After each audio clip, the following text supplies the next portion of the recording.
Hello YouTube, Raven here with another Vaping Underworld video. Today we're going to be looking at the Nebox or the Nebox from Kanger. They're a brand new state-of-the-art box coming out with temperature control and 60 watts variable temp. First we're going to look at the Nebox and its contents. This little device here is the Kanger Nebox or Nebox. Nobody has told me exactly how to say it yet. Comes with this neat little Durline drip tip, standard 510 connector. You can utilize any drip tip that you need for it. I prefer the one that comes with it for now, for testing purposes. The other benefit is that we're going to look at the coils. This is the brand new round coil that Kanger is, I guess, going to be putting out pretty soon. It is pretty much identical to the original Kanger coils. The original OCC nickel coils.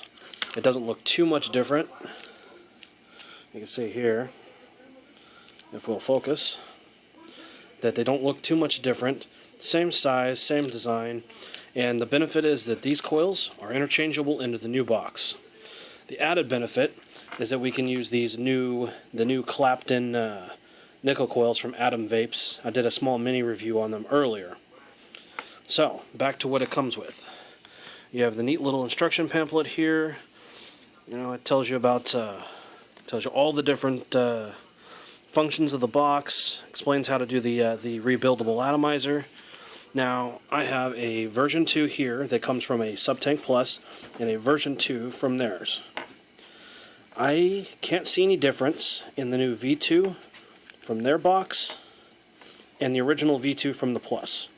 So my guess is that, I haven't tried it yet, but my guess is that both will be interchangeable. So, the box is a variable temp box, 60 watts. Currently the resistance is at 0.21. Now, every time you put the coil in, it'll ask you if it's a new coil or an old coil, so that it sets the resistance for what you had it. The tank capacity is a 10 ml tank capacity. It takes one single 18650, and it comes with, in case you want to, this neat little wrap for the batteries, so that it looks black through the little side screen here. You can see the EFS 3000 milliamp sitting in the back there. Didn't take the initiative and wrap it yet. The new coil guide shows how to soak the new coil. Pretty much, if you're familiar with Kanger, you're familiar with how to pre-soak a coil. It's not too much different than the original setup. Authentication code, and the neat little box that it comes in. So, first, I want to talk about the temp, and then we'll get to the wattage mode. The wattage mode, I haven't really gotten to mess with it too much, because I only have a few coils, and I didn't want to use their new coil that they have out. The holes seem pretty much the same. The build seems pretty much the same. This is a 0.5, pretty much a 0.5 standard coil. I'm not familiar with what they're going to be doing with them, if they're going to actually be releasing this, or if this is just a one-off shoot that comes with the Nebox. But I've already tried this in there. It fires just fine. This is actually the coil I was using in there. This is a 0.15 Atom Vapes coil. I've also tried the regular 0.15 OCC Kanger coils, and I've had no problems with it yet.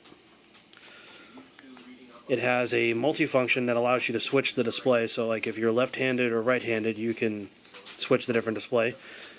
To switch back and forth between setting your temp, you push this button up and down, and it switches you back and forth between temp and your wattage control. So there we have the watts. Now, one of the fun features is that once you set your watts, hit the fire button, it takes you right back into your temp, so you can adjust your temp for, you know, however you like to vape. Everybody was kind of concerned about this airflow on the bottom here. I'm not too concerned with it, other than I find that my finger, depending on how I'm holding the box, If I'm holding the box like this and firing it like this, I don't seem to have a problem. If I'm holding the box and firing it like this, it kind of seems to sit in the palm of my hand a little bit and cover up the breathing holes just a little bit.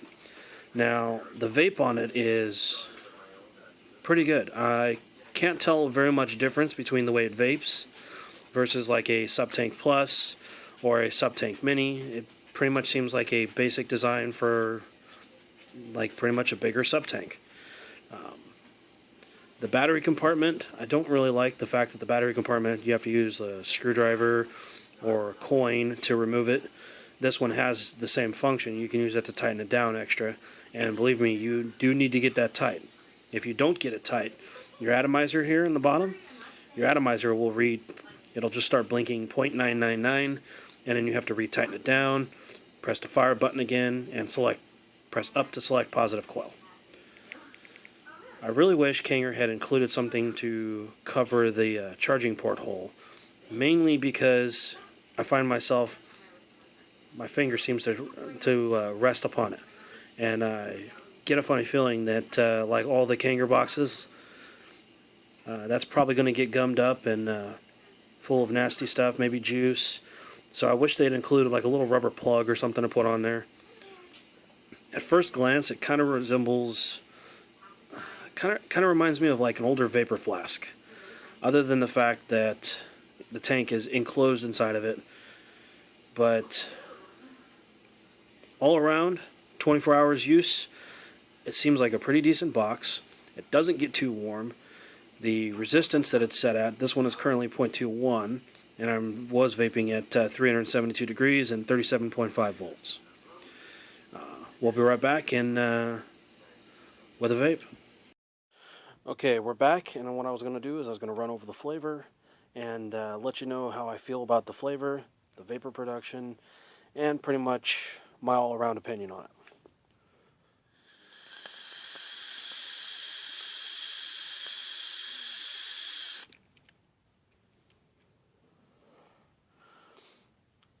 It produces the same kind of cloud, pretty much the same flavor profile as any regular sub-tank. Flows pretty much the same, other than it feels like the vapor is a little bit cooler than it would be normally in like the Subtank. I normally run a Subtank Plus on a IPv3 Li, and aside from the fact that it's an all-enclosed little box, I find it fascinating, and I love the fact that it fits in the palm of your hand. It pretty much can go in the back of your pocket without much of a problem. I'm going to give it kind of a high rating because I do like the fact that it uses all these standard Subtank coils. They have these new coils coming out. Atom just released their new coil for it. They're 0.5, they're 0.25, and they're 0.15 nickel. So aside from the tininess of it, I mean, it fits in the palm of your hand really snug. I like the vape. I like the cloud production. I like the flavor. The fact that it still has an RBA for it is just, I find that great. Because if you like to build your own coils and you like to get build your coil for flavor or for cloud, you can. And the battery life on this seems to be pretty good. It's not really showing up on video too much. Their display is very bright, very vibrant, and you don't struggle to see it during the daytime at all. The buttons have nice little clicky functions. I like to feel the click when I push a button. I don't like to feel it and not know that it's engaged. So overall, I'm going to give this box about 5 stars.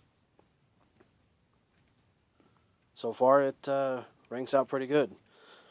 If you guys have any questions about them, want to know anything more, maybe something I didn't cover, I haven't really delved into the wattage mode of it yet. I was told that in wattage mode only, that it's only 50 watts, but 60 watts in temp mode. Also, they include the charging cable with it, and it almost kind of reminds me of a standard update cable. So I don't know if they're actually going to be updating the firmware on this or not. And so far they're only offering them in 4 colors. Light blue, this red and black, a solid black, and a white and black. They're still on pre-order, so I would say get on it and on a pre-order while you can. If you're vaping on a regular Kanger K-Box, it's a good upgrade.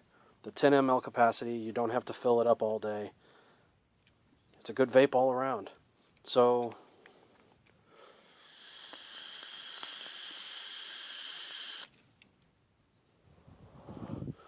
vape on, YouTube.